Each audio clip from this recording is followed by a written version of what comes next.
Welcome to this short video. Today I'm going to discuss the ins and outs of the voltage monitoring on the Flysky i6 and the Turnigy i6 with different firmwares. Stay put, it's going to be fun. Okay, let's start. Let's start with the aircraft and the two radios. To my left I have the Turnigy i6 and to the right I have the Flysky FS i6. They are the same radios, same gimbals, different sticks, but the same hardware. On this I have the stock firmware, nothing special at all. And on the right side I have my Flysky FS i6 with the 10-channel modded firmware. It's just a modded 6-channel firmware. It gives me 10 channels and the corrected Lipo voltage telemetry. Let's start with the 6th channel. I've started my radio, and as you can see I already configured it with the voltage and the transmitter voltage and the error rate, but you can see I have no visible icon at top right. Let's try to connect the aircraft. I have a standard 3-cell battery, and let's transmit it.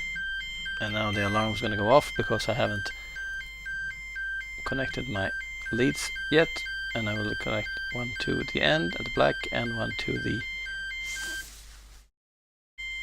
third, and it says minus 7.68 voltage minus. Oh, that wasn't the right order. Oh, never mind.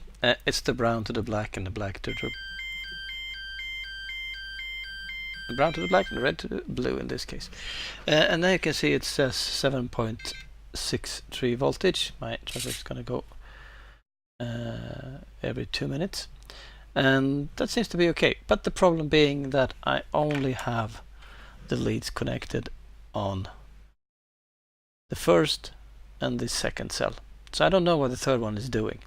If it fails me, I haven't got a clue. And then you say, well, I just put it on the correct position, and then I will get 11.48 voltage, which is the correct voltage for a 3-cell battery. But I'm not going to get an alarm, at least not from the 6-channel firmware, because if I do a readjustment to 2 cells, I will show you inside the software itself. Go down to the setup and the RRX battery.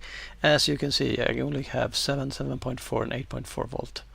The problem being that this firmware doesn't go any higher than 10 volts.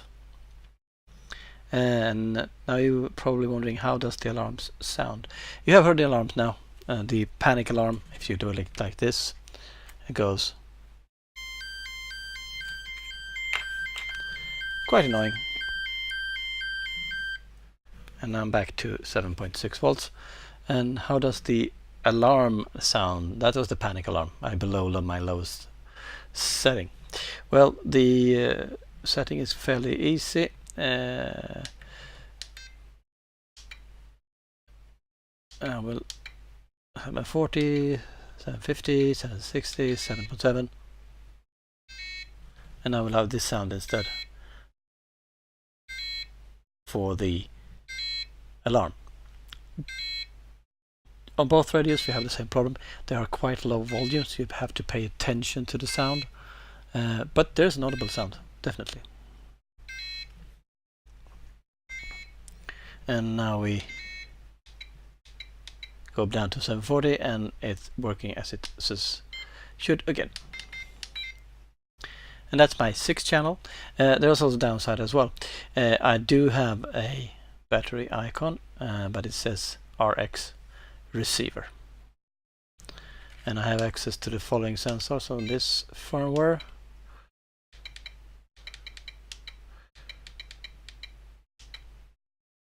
Internal voltage 1, that's the receiver voltage, and then you have the external version 2, and that's the battery voltage, and the TX voltage one is the battery voltage on my transmitter.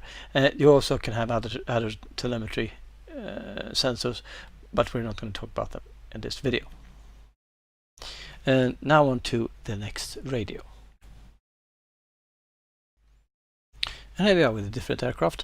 3-cell battery sensor, it's in there somewhere. And here are the leads, and here are my radio, 10-channel firmware, and voltage modification. And you can see I have this, it says EX, and it's blinking, and I have 0 volts on the external voltage.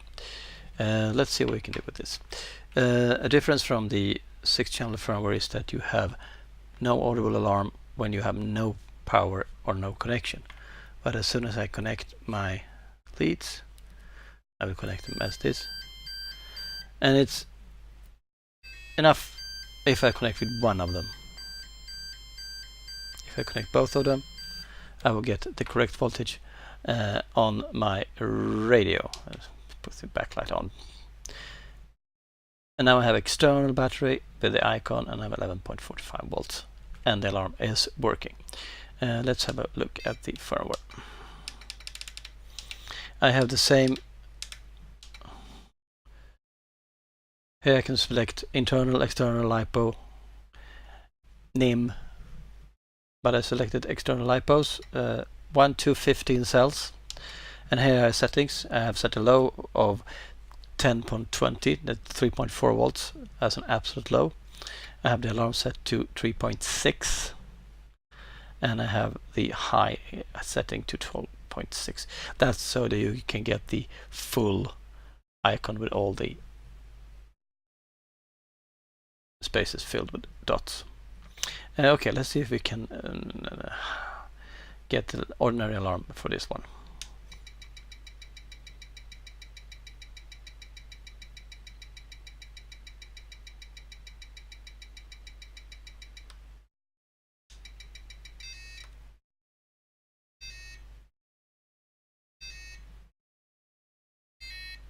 And you have a slower alarm with a lower sound, at a lower frequency. And now I'm gonna go back to 10.80 again. One downside, or a feature I would say, is that it only goes 1/100th of a volt when you adjust it. Makes it takes a pretty long time to do this, because if you have a new model, you have to press this for a couple of minutes to get it up to the voltage you like, if you have a 3, 4, or 5, or 6, or 7 cell battery. A long press and back to the main menu, and there you have it. 10 channel, both alarm works. 6 channel, both alarm works, but the downside is that you can only monitor 2 cells to get the alarm to work correctly. Thanks.